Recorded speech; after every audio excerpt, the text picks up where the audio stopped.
बिस्मिल्लाहिर्रहमानिर्रहीम। अस्सलाम वालेकुम मेरे प्यारे से यूट्यूब और फेसबुक फैमिली, आप सभी कैसे हैं? रोज़ा रखने वाले बच्चों को सहरी में ये रोल पराठा बना के दें। यकीन करें वो एक खा के आपसे मज़ीद भी मांगेंगे और आपका दिल खुश हो जाएगा कि आपने बच्चों को कुछ हेल्दी बना के दिया। अगर आप चाहें कि हमारा कनेक्शन बरकरार रहे और मज़ीद भी आप इस चैनल पर रेसिपीज देख सकते हैं, तो आप इसके लिए ब्लैक सब्सक्राइब के बटन के साथ साथ अगर आप बेल आइकन को प्रेस कर देंगे ना, तो हमने आने वाली वीडियो का नोटिफिकेशन आपको सबसे पहले और फ्री में मिल जाएगा। किचन में इफ्तार के बर्तन समेट लेने के बाद हमने सोचा क्यों ना सहरी की तैयारी कर ली जाए। सहरी के लिए रोल पराठा बनाने के लिए सबसे पहले तो हमने आटा गूंद लिया। इसके लिए हमने 2 कप आटा लिया है और पहले हमने इसे अच्छी तरह से छान लिया। इसमें हम चक्की वाला आटा इस्तेमाल कर रहे हैं। पराठे को अंदर से नरम करने के लिए आप इसमें 3 खाने वाले चम्मच कुकिंग ऑयल डाल सकते हैं। हम यहाँ देसी घी 1 खाने वाला चम्मच भर के शामिल कर रहे हैं। नमक आधी चाय की चम्मच। पहले सभी को अच्छी तरह से मिक्स कर लेते हैं ताकि आटे में इंग्रेडिएंट्स अज़ा अच्छी तरह से मिक्सअप हो जाए। उसके बाद हमने रूम टेम्परेचर का पानी लिया। पानी थोड़ा थोड़ा करके हम इसमें शामिल कर रहे हैं। अच्छा, इसमें ना जिस तरह हम स्नैक्स बनाते हैं जैसे रोल और समोसे वगैरह, उसमें ना डो बहुत सख्त रखी जाती है, तो इस तरह से नहीं है। बस नॉर्मल, ना सख्त हो डो और ना ही जो है वो आपने आटा नरम गूंदना है। ये देखिए खुश्क आटा सब एक बाइंड पोजीशन में आ गया है, एक डो की सूरत में बन गया है। यहाँ ना हमारे हाथों पे पानी की नमी अच्छी थी, इसलिए हमने पानी अभी नहीं डाला। जैसे ही महसूस होगी तो पानी हम थोड़ा थोड़ा सा पानी में हाथ टच करेंगे, यानी हाथों पे सिर्फ हल्का सा पानी की नमी लगे। और आपने ना इस तरह 3 से 4 मिनट्स के लिए इसे अच्छी तरह से गूंदना है। इस तरह से रोल पराठे जो हैं वो अंदर से बहुत नरम होंगे और इनमें अकड़ाव नहीं आएगा। मार्च का एंड है और अभी किचन में काफ़ी ज़्यादा ठंडक है, सो हमने ना इसमें थोड़ा सा पानी लगाते हुए और इसको हम इसी तरह किचन में रख देंगे। अगर आपके यहाँ गर्मी है तो आपने इसको ना एक टाइट कंटेनर में रखते हुए फ्रिज में रख देना है। आटे के ऊपर की सतह सख्त ना हो, आप चाहें तो हल्का सा पानी लगा के कंटेनर में रखें। हम यहाँ कपड़े को ना पानी में गीला कर देने के बाद आटे को अच्छी तरह से इसे कवर करके रख रहे हैं। इसको हम साइड पे कर देते हैं। साथ ही हम ना यहाँ चिकन बोनलेस हमने 400 ग्राम्स लिया है। इससे दरमियान से कट कर लेने के बाद इसमें हम ना स्ट्रिप से कट कर रहे हैं। अच्छा, स्ट्रिप से लंबाई में काट लेने का ये फ़ायदा है, बोटी बच्चों से रोल पराठे से नीचे नहीं गिरेगी और इसमें अच्छी तरह पैक रहेगी। 1 कप दही डालते हुए हम इस बोटी को मैरिनेट कर लेते हैं। 3 लहसुन के बड़े साइज़ के जवे और हाफ इंच हमने अदरक का पीस लिए, इसे छोटे टुकड़ों में काट लिया। इस तरह से इसका रेशा ना कट जाता है। हमने इसे अच्छी तरह से पीस दिया है और पीस जाने के बाद 1 खाने वाला चम्मच भर के बन गया है। इसमें ना एक्स्ट्रा मसाले डालने की कोई ज़रूरत नहीं है। यहाँ पे हम 1 खाने वाला चम्मच भर के नेशनल का चिकन टिक्का मसाला शामिल करें। अगर आपके पास ये ना हो ना, तो आप इसमें 1 चाय की चम्मच नमक, 1 चाय की चम्मच लाल मिर्च पाउडर, आधी चाय की चम्मच चिली फ्लेक्स और आधी चाय की चम्मच से थोड़ा कम गरम मसाला पाउडर डाल दें और इसे मिक्स कर लें। चिकन को इस तरह से मैरिनेट कर लेने के बाद ना आप इसे फ्रीज भी कर सकते हैं और जब भी दिल चाहे निकालें और बस इसे आपने थोड़ी सी देर के लिए लो हीट पे पका लेना है, तो ये रोल पराठा की फिलिंग तैयार हो जाएगी। फिलिंग चाहे आप शवरमा की बनाएं, चाहे आप रोल पराठा या फिर स्नैक्स किसी टाइप की भी, उसमें ना ऑयल या की बहुत कम मिकदार में जाते हैं। यहाँ हमने कुकिंग ऑयल 2 खाने वाले चम्मच डाला है। स्टार्ट में हमने पैन को प्रीहीट करने के लिए 2 मिनट्स तक ना मीडियम लो हीट रखिए। उसके बाद हम इसे ढक्कन से कवर करते हीट को बिल्कुल लो करें। कुछ ही देर में ना दही का अपने पानी भी रिलीज़ होगा, इसी तरह चिकन में अपना पानी भी होता है।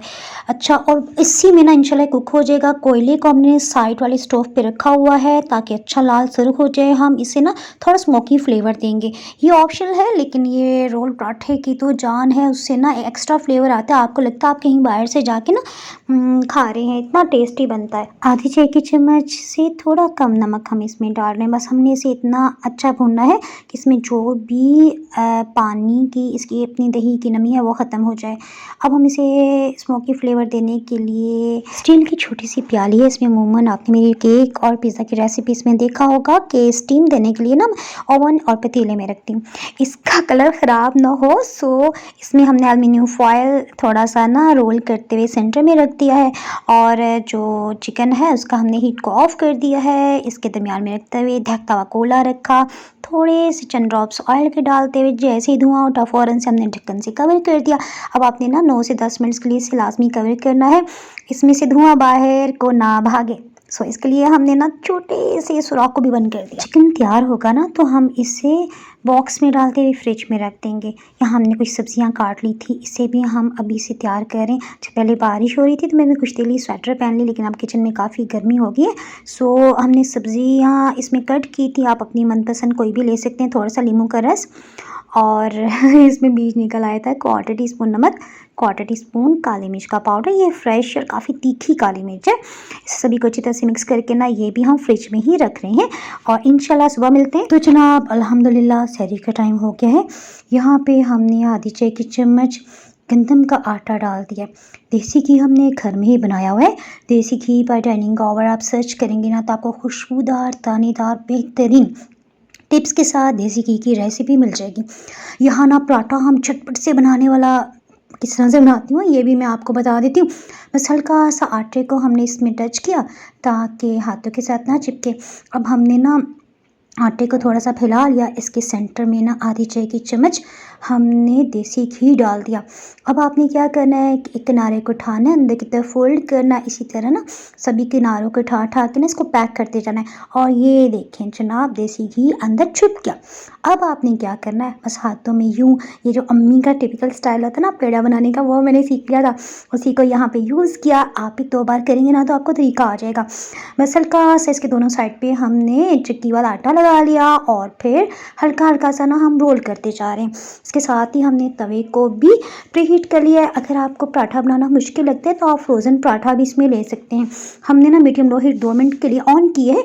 थोड़ा सा तवे को ना स्टार्ट में ग्रीस करना ज़रूरी होता है, तो हम यहाँ पे कुकिंग ऑयल डाल रहे हैं क्योंकि आपको पता है ना आटा गूंदते हमने देसी घी डाला, फिर अंदर भी हमने देसी घी डाला है तो ज़्यादा हैवी ना हो, क्योंकि अभी इसके ऊपर की सतह पे लगेगा। अच्छा यहाँ ना हमने अब्बू जान के लिए ना बिल्कुल सादी वाली प्लेन रोटियां बना ली थी।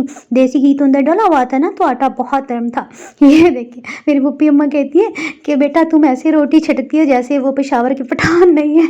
हमेशा से मैं ना रोटी बहुत बड़े साइज़ की बनाती हूँ। जितना पतला आप रोटी को इस तरह से बनाएंगे ना तो पराठा उतनी मज़े का लगेगा। ये देखें ज़बरदस्त किस्म का आटा गूंदा हुआ था ना घी डाल के, तो रोटी कितनी अच्छी फूल रही है। पराठे को लाइट बनाने के लिए हम दोबारा से मक्खन या देसी घी नहीं डालेंगे। यहाँ पे हमने 1 से 2 टेबलस्पून कुकिंग ऑयल डाल दिया। अच्छे ये देखें कितने अच्छे गोल्डन गोल्डन फूल डले हुए हैं। इसको उल्टा के देखा तो कुछ हिस्सा कच्चा था, सो हमने कपड़े की मदद से इसको हल्का हल्का सा ना प्रेस करते हुए दबाते हुए पका लिया। इसी तरह हमने सभी पराठों को तैयार कर लिया। हीट को मीडियम से थोड़ा लो रखेंगे ना तो इसमें इस तरह सुनहरी सुनहरी फूल आएंगे। मैं तो उसको फूल ही कहती हूँ। और अगर आप हीट थोड़ी सी ज़्यादा रखेंगे ना तो ये काले रंग के भी हो सकते हैं। फिर ना कहिएगा ये पॉइंट आपने बताया नहीं था, ये साढ़े फुल थे काले काले पे थे थोड़े सुनहरे की ने। अच्छा ये ना बटर पेपर के ऊपर हमने पराठा सब्जियां और चिकन को रख दिया। अच्छा सेंटर में नहीं, थोड़ा सा अपनी साइड पे करके रखना है। यहाँ पे मायोनीज और केचप डालते हुए हम इसे रोल कर रहे हैं। पराठे को अपनी टाइटली फोल्ड कर लेने के बाद ना थोड़ा सा जैसे 2-3 इंच पराठा बाहर निकालते हुए ना बटर पेपर में आपने रैप करके साइड को आपने रोल कर देना है। अब्बू जान के लिए हमने खुश्क रोटी बना के ना बस इसी तरह से सब चिकन लगा के सब्जियां लगा के उनको रोल बना दिया। अब्बू जान बहुत खुश हुए। जनाब सहरी में हम सभी तो अब रोज़ा रखने की तैयारी कर रहे हैं। दुआओं में याद रखें। फिर मिलेंगे इस मज़ेदार सी रेसिपी ब्लॉग के साथ। उस वक्त तक के लिए अल्लाह हाफिज़।